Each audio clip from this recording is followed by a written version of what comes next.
When did your teacher give everyone a free A+? Mrs. Lambert walked into class with tears streaming down her face and slammed her coffee mug on the desk so hard it broke. If one of you can find the woman my husband is cheating on me with, I will give you an A+ for the semester, and you can stop doing work. Just please help me catch her so I can deliver justice. Someone in the back raised their hand slowly and asked if that was really all they had to do. Mrs. Lambert nodded and laid out 3 rules. 1. We couldn't get caught snooping around. 2. We couldn't break into anyone's homes. And 3. We could work in teams if we wanted. The bell rang right after, and my best friend Kenji grabbed my arm and pulled me into the hallway. He said, "I got a plan. This'll be easy money, trust me." Mrs. Lambert's husband was Coach Lambert, who taught gym and coached girls volleyball. Kenji figured he was probably sleeping with one of the volleyball players since he spent so much time with them after school.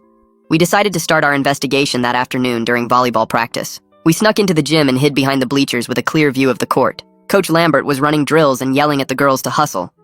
He seemed normal at first, but then we noticed he kept touching the team captain's shoulder when explaining plays. The practice went on for an hour, and nothing suspicious happened. We were about to give up when Coach Lambert called the captain April into his office. She jogged over, bouncing her ponytail, and followed him inside. Through the window, we could see her tying her hair up in a bun while he made sure no one was looking, then turned off the lights and pulled down the blinds, blocking our view completely. Kenji and I looked at each other, knowing she was giving him the Gawk Gawk 3000. We quietly left the gym and started heading back to Mrs. Lambert's classroom to claim our A+. We were practically running down the hallway when we heard footsteps behind us. 2 kids from our class tackled us to the ground before we could react. They pinned us down while their teammate Jasmine sprinted ahead toward Mrs. Lambert's room. We struggled, but they were bigger and had caught us off guard. By the time we got free and made it to the classroom, Jasmine was already inside talking to the teacher. After Jasmine left looking smug, I went into the classroom alone. Mrs. Lambert was sitting at her desk crying harder than before. I told her what we'd seen with Coach Lambert and April in his office. She thanked me through her tears and said she'd suspected the volleyball team all along. But then I realized something off. I asked her, "Are you okay? Like, actually okay?" Mrs. Lambert looked up at me with surprise. She actually smiled a little through her tears and said I was the first student to ask how she was feeling. I apologized for not asking sooner and told her that even though she was a tough teacher, she didn't deserve to be cheated on. She stood up and walked around her desk. "Do you still want that A+?" she asked. I said yeah, of course, because who wouldn't want a free grade? But then her expression changed to something I couldn't read. She explained that since I was the only student who showed concern for her well-being, she wanted to give me a special choice. I could take the A+ for myself, but she'd tell everyone I ruined the challenge for them. Or I could fail the class, but everyone else would automatically get an A+ for their efforts. My brain felt like it was short-circuiting. I asked her to repeat what she'd said because it made no sense. Then the pieces started clicking together in the worst way possible.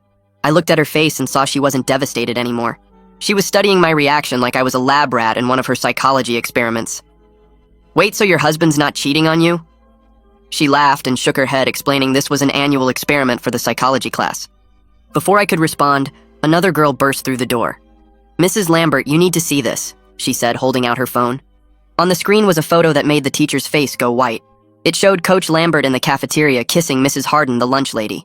He was making out with her on top of the serving counter. The timestamp showed it was taken 20 minutes ago during lunch prep. Mrs. Lambert grabbed the phone with shaking hands and stared at the photo. Her face went through about 10 different emotions before settling on rage. She looked at me, and then at the girl who'd brought the photo. "This isn't part of the experiment. He's kissing my niece." The room went completely silent as Mrs. Lambert kept staring at the phone screen. Her fingers turned white from gripping it so hard. The girl who brought the photo took a step backward toward the door. Her sneakers squeaked on the floor. Mrs. Lambert's face changed from shocked to angry to something worse. She looked like she might throw the phone at the wall. Instead, she set it down carefully on her desk. Her hands were shaking bad. She picked up her desk phone and started dialing a number. Each button press sounded loud in the quiet room. "Silas, I need you in my classroom right now," she said into the phone. Her voice was scary calm, like when someone's about to lose it completely. She hung up without waiting for an answer. Then she turned to look at us. "Both of you sit down and don't move until the principal gets here." The other girl and I dropped into the nearest chairs. Neither of us wanted to argue with that tone. We sat there waiting while Mrs. Lambert paced behind her desk. Her heels clicked on the floor with each step. She kept looking at the photo, then looking away like it burned her eyes. 5 minutes felt like 5 hours before Principal McConnell walked through the door. He took one look at Mrs. Lambert's face and knew something was really wrong. "What happened?" he asked. Mrs. Lambert picked up the phone and showed him the picture without saying anything. His eyebrows went up when he saw what was on the screen. He looked at the photo, then at Mrs. Lambert, then back at the photo. "Is this who I think it is?" he asked. Mrs. Lambert just nodded. The principal turned to look at me and the other girl. I need both of you to write down exactly how you found this photo, he said. He pulled out 2 pieces of paper from Mrs. Lambert's desk drawer. Include everything you know about how this came to be. My hand was shaking as I started writing about the experiment Mrs. Lambert set up. I explained how she told us to find who her husband was cheating with. I wrote about the competition between students and the promise of an A+ grade. I described how this girl showed up with real proof when we thought it was all fake. The other girl was writing fast too, probably explaining how she got the photo. Mrs. Lambert suddenly started laughing, but it wasn't a happy sound. It was bitter and sharp like broken glass. I designed this whole thing to study competitive behavior in students, she said. I wanted to see how far you'd go for a grade. She shook her head and laughed again. Now I'm the one who got played by my own family. The principal read what we wrote, then looked at the unnamed girl. You can go back to class, he told her. Don't discuss this with anyone. She practically ran out of the room. Then he turned to me. You stay, he said. Mrs. Lambert tells me you were the only student who asked if she was actually okay. He pulled up a chair and sat down across from me. I need to know everything about this experiment and what other students might be doing. I told him about Kenji and how we went to watch volleyball practice. I explained how we thought Coach was doing something with a brill in his office. I told him about Jasmine and her team tackling us in the hallway. I described how everyone was competing for the grade and treating it like a game. The principal's frown got deeper with every detail I shared. He kept shaking his head like he couldn't believe what he was hearing. Mrs. Lambert suddenly stood up from her desk. I need to go find my husband right now, she said. The principal held up his hand to stop her. If this involves a teacher having an inappropriate relationship during school hours, we need to handle this properly, he said. There are procedures we have to follow through official channels. Mrs. Lambert looked ready to argue, but then sat back down. The principal pulled out his phone and made a call. Maya, I need you in Mrs. Lambert's classroom immediately, he said. A few minutes later, Maya Estrada walked in.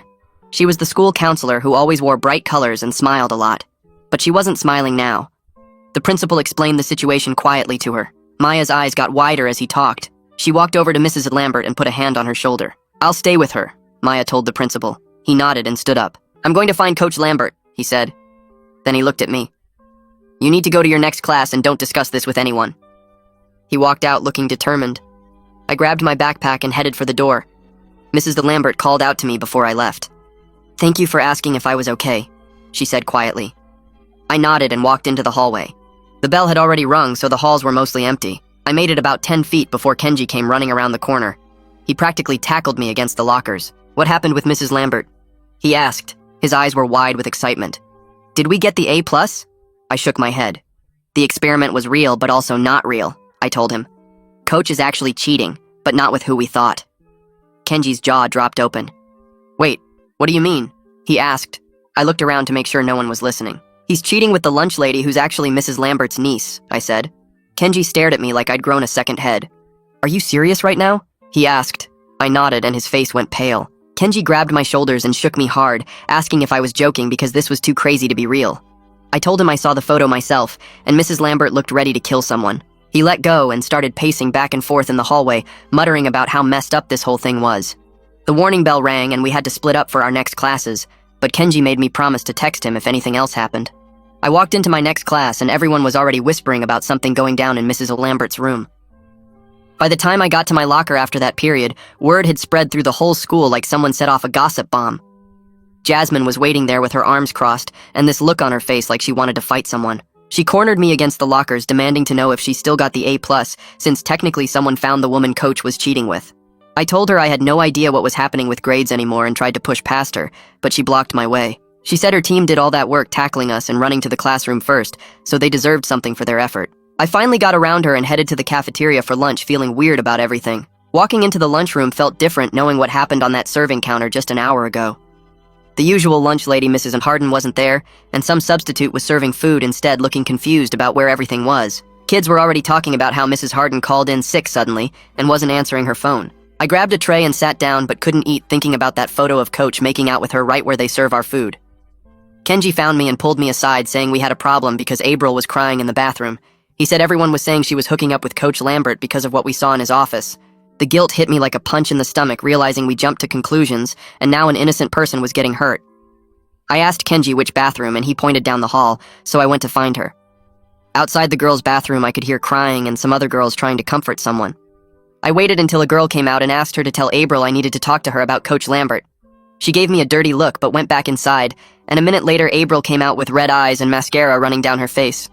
I told her I was sorry for thinking she was doing something with Coach, and that I knew now she wasn't the one he was cheating with. She wiped her eyes and said everyone was calling her names and saying horrible things about her. I explained about the photo of Coach with Mrs. Harden and how it was all a big misunderstanding about what we saw in his office. April got angry and said we should have minded our own business instead of spying on people and making assumptions. She was right, and I felt terrible.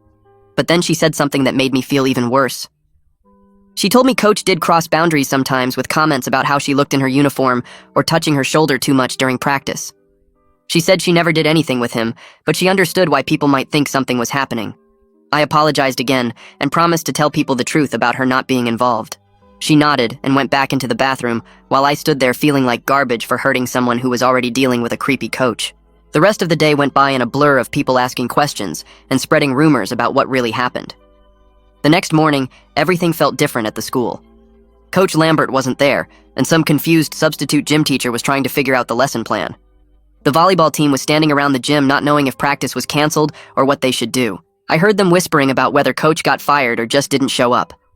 During Mrs. Lambert's class, she walked in looking completely different from before.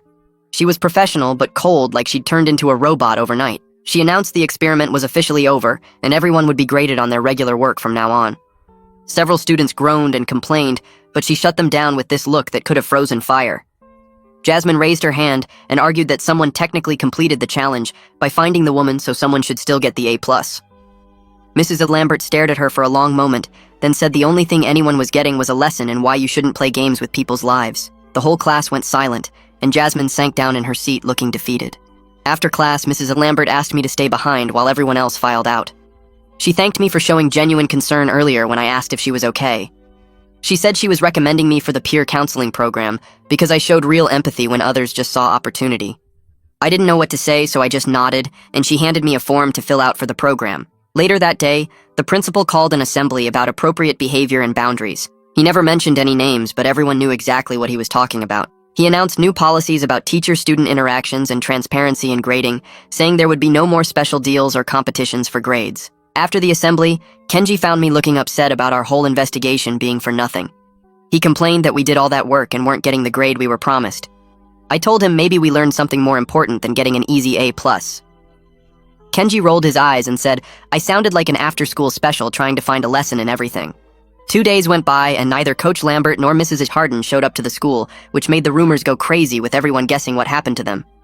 Some kids said they saw them at the airport running away together, while others claimed they both got fired on the spot, but nobody actually knew anything real.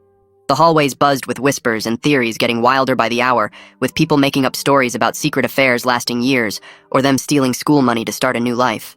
Maya Estrada, the school counselor, started pulling kids from our psychology class out one by one during different periods to talk about what happened during the whole experiment thing. She had this worried look on her face every time she came to get someone, like she was trying to figure out how bad the damage was from Mrs. Lambert's crazy idea. Kids came back from her office looking confused or upset, and nobody wanted to say what she asked them about, which made everyone else more nervous about their turn. When she finally called me during math class, I followed her down the quiet hallway to her small office filled with motivational posters and a box of tissues on every surface. She sat across from me with her hands folded and asked how I was feeling about everything that happened with the experiment and finding out about the real affair. I told her I felt guilty about April getting blamed for something she didn't do, and confused about why Mrs. Lambert would mess with us like that, and weird about being rewarded just for asking if she was okay. Maya nodded and wrote notes while I talked, then asked if I thought the competition brought out the worst in people, or if it just showed who they really were underneath. The next day, I heard Jasmine's meeting went terrible, because she stormed out of Maya's office and slammed the door so hard the whole hallway heard it. Later that afternoon, Jasmine posted on Twitter that the school was punishing students for doing exactly what a teacher told them to do, which was total BS. But the tweet disappeared within an hour, probably because the school made her delete it. The volleyball team got their new coach that week, and it was Brad Harrell, who already coached assistant basketball, so he was doing double duty now. He seemed nice enough, but looked totally overwhelmed, especially when only half the volleyball team showed up to the first practice, because the other girls were too upset or embarrassed about everything. During Mrs. Lambert's class that same week, she walked in and taught like nothing had happened, but you could feel this thick tension in the air where nobody wanted to look at her directly. She assigned us a research paper on ethics in psychological experiments, which felt super pointed and made everyone shift uncomfortably in their seats, knowing exactly why she picked that topic. The paper was due in 2 weeks, and she said we could work with partners, which normally would be exciting, but now just felt awkward since we all knew what happened last time she let us work together. A week after everything blew up, I was walking to my car after school when I saw Coach Lambert in the parking lot loading cardboard boxes into his truck. He looked way older than before, with dark circles under his eyes, and his shoulders slumped down like he was carrying something heavy. When he noticed me watching, he just shook his head slowly and got in his truck, driving away without saying anything, which made me feel bad, even though he was the one who messed up. The cafeteria got a new permanent lunch lady to replace Mrs. Harden, who never came back to work after that day, and honestly, the new lady made way better food, especially the pizza. Some kids joked about how we should thank Coach Lambert for getting us better lunches, but it felt wrong laughing about something that wrecked so many people's lives. Kenji and I started drifting apart after everything because he kept saying I threw away the perfect chance for an easy grade, and he couldn't understand why I'd care more about Mrs. Lambert's feelings than my GPA. When Mrs. Lambert announced we could pick partners for the ethics paper, Kenji immediately turned to Jasmine and asked if she wanted to work together, which stung even though I knew I shouldn't care. They sat together now during class, comparing notes and whispering about their research, while I worked alone, trying not to feel like my best friend picked sides against me. 3 days before the paper was due, Mrs. Lambert asked me to stay after class, and when everyone left, she closed the door and sat on the edge of her desk. She told me her divorce papers were officially filed last week, and she already accepted a job at a different school district for next year because this place had too many memories and connections to pain she needed to escape from. Her eyes looked tired and sad, while she explained that every hallway and classroom reminded her of the betrayal, and she couldn't heal while surrounded by all these ghosts. She thanked me again for being the only student who showed real concern for her as a person, and said that small act of kindness meant more than I could understand during her darkest moment. Before I left, she handed me a letter of recommendation she wrote for colleges, saying I showed exceptional character and empathy, which would serve me well in whatever path I chose. Walking out of her classroom that day, I realized how much damage one experiment caused and how many lives got turned upside down because of a psychology lesson that went way too far. The next Monday morning, Principal McConnell called a mandatory assembly for all teachers during first period, and we had substitutes watching our classes while they sat through some kind of training about professional boundaries. I could hear some teachers grumbling in the hallway afterward about how they'd been teaching for 20 years without issues, but most of them seemed to get why the school had to do something after everything that happened. That same afternoon, I was walking past the gym when April caught up with me and grabbed my shoulder to stop me. She thanked me again for believing her when nobody else would, and said the rumors had finally died down now that people knew the truth about who Coach was really messing around with. She told me Brad was doing a great job as the new coach and actually knew how to teach volleyball instead of just yelling at them to hustle all the time. She said practice finally felt normal again without that weird tension, and she could focus on playing instead of watching her back. 3 weeks after everything blew up, my mom went to the school board meeting because parents were allowed, even though students weren't. She came home looking exhausted and told me it was a total mess, with board members pointing fingers at each other about who should have caught this sooner. The superintendent kept trying to control the meeting, but parents were yelling about teacher oversight and demanding new policies, while board members argued about liability and lawsuits. Mom said one parent stood up and asked why a teacher was using students as investigators in the first place, which started a whole new round of shouting. The meeting went on for 3 hours, and nothing really got decided except they needed more meetings to figure out what went wrong. 2 days later, the district sent out an official email saying Coach Lambert had resigned and wouldn't be teaching anywhere in the state after his certification got revoked. The email also said Mrs. Harden resigned too, though they called it a mutual decision for everyone to move forward, which was their way of making it sound less bad. When Mrs. Lambert came back to teach after being gone for a few days, she was different in a way that's hard to explain. She still taught psychology well and knew her stuff, but there was something broken about her that made her seem smaller and more careful with everything she said. She stopped doing any experiments or demonstrations and just stuck to the textbook and worksheets, which made class boring but at least predictable. She assigned us that ethics paper about famous psychology experiments that went wrong, and everyone knew exactly why she picked that topic even though nobody said it out loud. The whole class ended up researching things like the Stanford prison experiment and the Milgram studies, and we all kept thinking about our own messed up experiment while we wrote. Working on those papers became this weird bonding thing where we'd share research in the library and talk about how psychologists could justify doing such terrible things to people. Kenji and Jasmine were partners and kept finding the most disturbing experiments while I worked alone reading about informed consent and ethical guidelines. After class one day, Jasmine waited for me by my locker and apologized for tackling us that day, and for getting so caught up in winning that she forgot we were dealing with real people's lives. She said she felt bad about assuming April was involved in spreading those rumors before knowing the truth. It wasn't like we became friends or anything, but at least the weird hostility between us was gone, and we could be normal around each other. Maya started this lunch group for students to talk about ethical decision-making and peer pressure, which sounded super boring, but I went anyway because it felt like something positive might come from all this mess. Only 5 people showed up the first week, including me, and we sat in a circle eating our sandwiches while Maya asked us questions about times we felt pressured to do something wrong. One kid talked about cheating on a test and another mentioned shoplifting, but we all knew the real reason we were there was the whole investigation disaster. Maya didn't push us to talk about it directly, but she kept bringing up scenarios about authority figures, asking us to do questionable things, and how to recognize when something crosses a line. The volleyball team kept practicing with Brad and actually started winning games which nobody expected after losing their coach and dealing with all the drama. They made it to regionals for the first time in years, and April was playing better than ever, leading the team in kills and blocks. During the regional championship, she gave this speech about staying strong through adversity, and everyone in the gym knew exactly what she meant, even though she never mentioned the scandal directly. The team won in 5 sets, and when they held up the trophy, April looked right at me in the stands and mouthed, "Thank you," which made me feel good about standing up for her. The Monday after regionals, Mrs. Lambert stood at the front of class and announced she was taking a leave of absence for the rest of the semester, with a long-term substitute starting next week. Everyone stayed quiet because we could tell this was hard for her to say, and she kept fidgeting with her wedding ring that she still wore for some reason. After class, she asked me to stay behind, and when everyone left, she closed the door and sat on the edge of her desk like she used to before everything happened. She told me that out of all her students over the years, I was the only one who showed genuine concern for her as a person during that whole experiment disaster. She said I restored a little bit of her faith in humanity when I asked if she was actually okay that day in her classroom. The next Monday, a young guy walked into our psychology class carrying a stack of papers and wearing a tie that had cartoon brains all over it. He wrote Mr. Rodriguez on the board and told us he'd be taking over for Mrs. Lambert, who needed some personal time, which we all knew was code for dealing with her cheating husband and lying niece. Mr. Rodriguez tried doing this icebreaker game where we had to share our favorite psychological concept, but nobody was really into it at first because we were all still thinking about the mess from last week.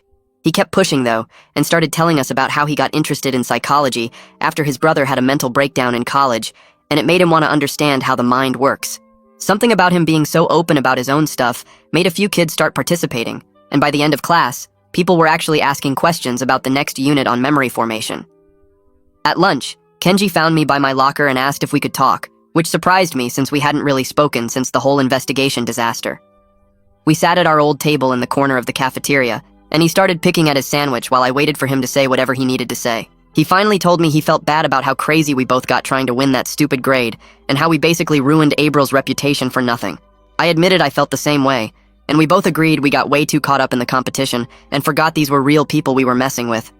We weren't back to being best friends or anything, but at least we could joke around again about normal stuff like the terrible cafeteria pizza and Mr. Rodriguez's weird tie collection. 2 months passed, and things at the school had mostly gone back to normal when I ran into Mrs. Lambert at the grocery store near the frozen food section. She looked different, healthier somehow, with her hair cut shorter and wearing regular clothes instead of her usual teacher outfits. She smiled when she saw me and asked how Mr. Rodriguez was doing with the class, and I told her everyone liked him, even though he was kind of a dork. She laughed and said she was glad to hear it, then mentioned she was in therapy now and learning to trust people again after everything that happened with her ex-husband and niece. She even said she'd started dating someone new, a guy she met at her therapist's office who was there for his own divorce recovery, and they were taking things really slow, but it felt good to have hope again. Meanwhile, back at the school, they installed security cameras everywhere, including the cafeteria and all the office areas, which the principal said was for safety, but everyone knew it was because of what happened with Coach Lambert and Mrs. Unharden. Some kids complained about privacy and feeling watched all the time, but most of us understood why they needed to make sure nothing like that could happen again on the school property. The volleyball team was doing amazing with Brad Harrell as their new coach, and they actually started winning games for the first time in years. Abril pulled me aside after one of their victories to tell me how much better things were now that Brad was coaching, because he actually knew what he was doing, and treated them like athletes instead of whatever weird thing Coach Lambert had going on. She said the team felt more like a real family now, without all that creepy tension from before, and they could focus on actually playing volleyball instead of worrying about inappropriate comments or touches. The peer counseling program Maya recommended me for finally started up, and I found myself sitting in a circle with 5 other students, learning how to help mediate conflicts between our classmates.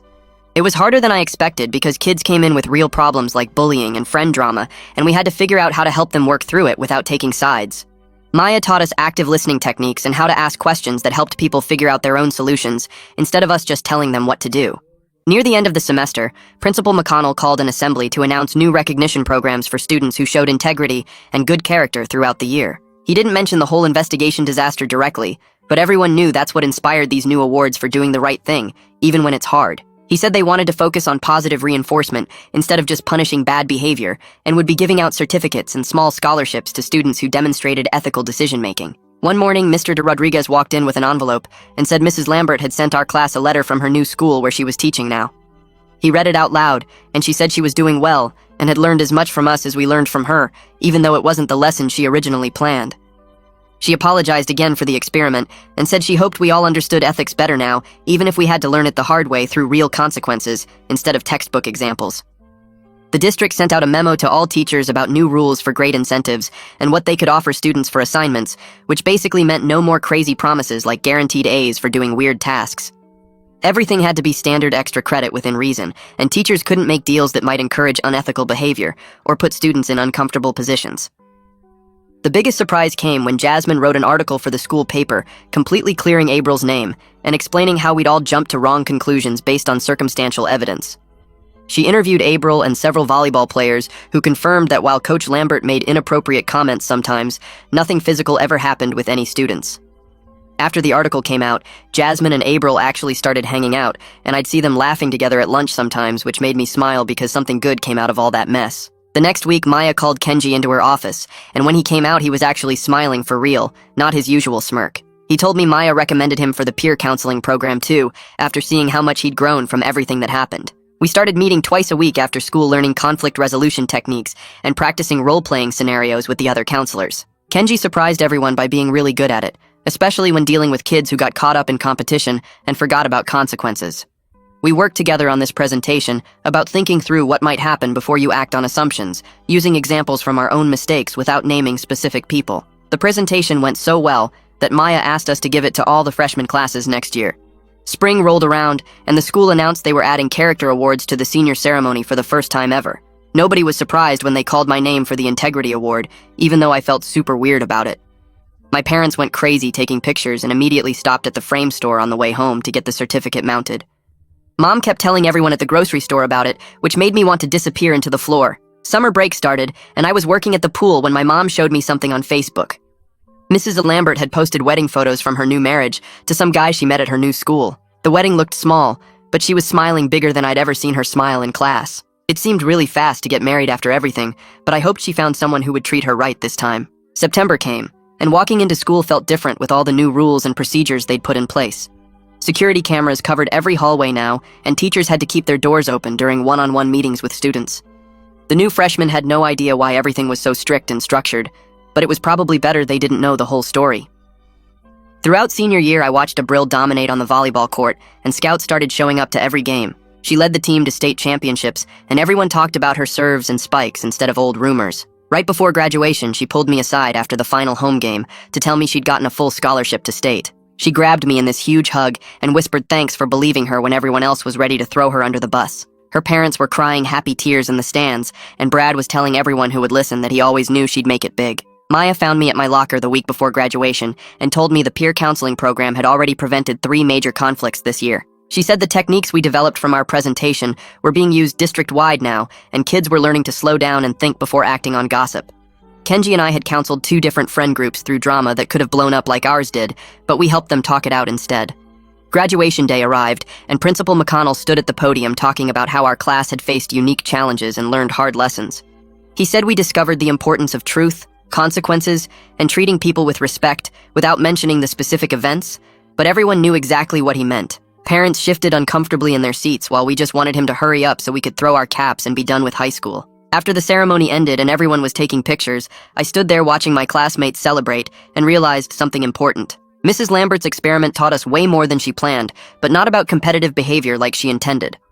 We learned how fast we judge others when we think there's something to gain, and how easy it is to believe the worst about people we don't really know. Most importantly, we learned to see people as actual humans with feelings and families and complicated lives, instead of just players in our own personal dramas trying to get ahead. That's the end, folks. Bet you didn't think you'd stick it out this long, huh? If you're still here, might as well subscribe and make it official.